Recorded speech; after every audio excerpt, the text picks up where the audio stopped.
Hello बच्चों, let's see this question. So the question is saying in E. coli lac operon is induced by, तो यहाँ पे E coli में lac operon की बात हो रही है। तो बेटा क्या हुआ था, जेकब एंड मोनार्ड ने ई कोलाई के अंदर जो है फर्स्ट ओपेरॉन को डिस्कवर किया था and that operon was lac operon. वो ओपेरॉन कौन सा था? लैक ओपेरॉन था। ठीक है, यहाँ पे लैक जो है वो लैक्टोज के लिए है। ये लैक ओपेरॉन एक इंड्यूसिबल ओपेरॉन था। कैसा था? Inducible operon. Inducible operon. Inducible operon क्या होता है मैं बताती हूँ अभी आपको। ई कोलाई में ब्रेकडाउन ऑफ लैक्टोज, ठीक है, लैक्टोज के ब्रेकडाउन के लिए, लैक्टोज एक शुगर है, उसका ब्रेकडाउन होगा तब जाके क्या मिलेगा हमको? सिंपल शुगर मिलेगी। क्या मिलेगा? ग्लूकोज मिलेगी। और फिर उस ग्लूकोज की क्या कहते हैं, ग्लूकोज को तोड़ तोड़ के क्या बना सकते हैं? एटीपी बना सकते हैं। ठीक है, तो उस एटीपी के लिए बेसिकली सारी मशक्कत हो रही है। तो इसमें क्या होगा, लैक ओपेरॉन में या ई कोलाई में breakdown of lactose required 3 enzyme. क्या होता है? लैक्टोज के ब्रेकडाउन के लिए 3 एंजाइम की जरूरत पड़ती है। लैक्टोज के ब्रेकडाउन के लिए कितने? 3 एंजाइम्स की जरूरत पड़ती है। तो इन 3 एंजाइम्स को सिंथेसाइज करने के लिए ऑब्वियसली बात है 3 जीन पाई जा रही होंगी, 3 जीन प्रेजेंट होंगी जो इन पर्टिकुलर 3 एंजाइम को कोड करती होंगी। ठीक है, तो हम लैक ओपेरॉन क्या होता है? बेसिकली ओपेरॉन एक सेगमेंट होता है डीएनए का, ठीक है, जिसके पास एक रिप्रेशर रेगुलेटर जीन होती है, ठीक है, जिसे हम आई जीन कहते हैं। ठीक, एक प्रमोटर रीजन होता है, एक ऑपरेटर रीजन होता है, और फिर वो 3 एंजाइम्स बनाने वाली जीन होंगी विच इज ZYA। ठीक है, अब क्या होता है, अगर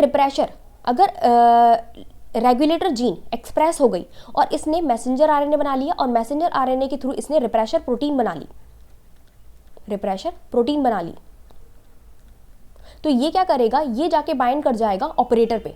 ठीक है, ऑपरेटर पे बाइंड कर जाएगा। ऑपरेटर पे अगर ये बाइंड कर गया, ठीक है, तो प्रमोटर रीजन से आरएनए पॉलीमरेज जो आ रहा था वो बाइंड नहीं कर पाएगा। आरएनए पॉल जो है वो इस प्रमोटर रीजन से बाइंड नहीं कर पाएगा और इन तीनों जो एंजाइम्स है इनकी सिंथेसिस नहीं होगी।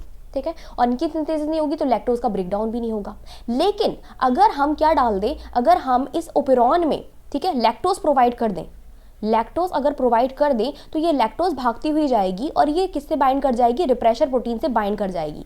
तो ये रिप्रेशर प्रोटीन से बाइंड कर गई। अगर ये रिप्रेशर प्रोटीन से बाइंड कर जाएगी तो ये रिप्रेशर प्रोटीन किससे बाइंड नहीं करेगी? ऑपरेटर रीजन से बाइंड नहीं करेगी। और अगर ये ऑपरेटर रीजन से बाइंड नहीं करेगी तो ऑपरेटर रीजन पे क्या होगा? ऑपरेटर रीजन से बाइंड नहीं करी, लो हटा दिया हमने, और तो क्या होगा, आरएनए पॉल जो है बहुत आराम से जाके किसके साथ बाइंड कर सकता है? अब प्रमोटर के पास जाके बाइंड कर जाएगा और आरएनए पोल जो है वो क्या करेगा? ZYNA की सिंथेसिस जो है वो शुरू कर देगा।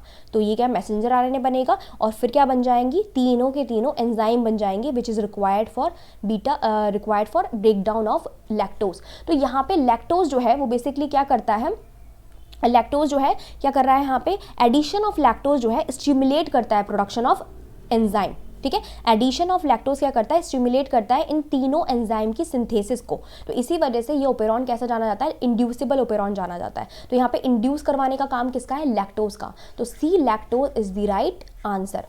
आई जीन नहीं होगा क्योंकि आई जीन आपको पता चल चुका है रिप्रेशर प्रोटीन बनाती है।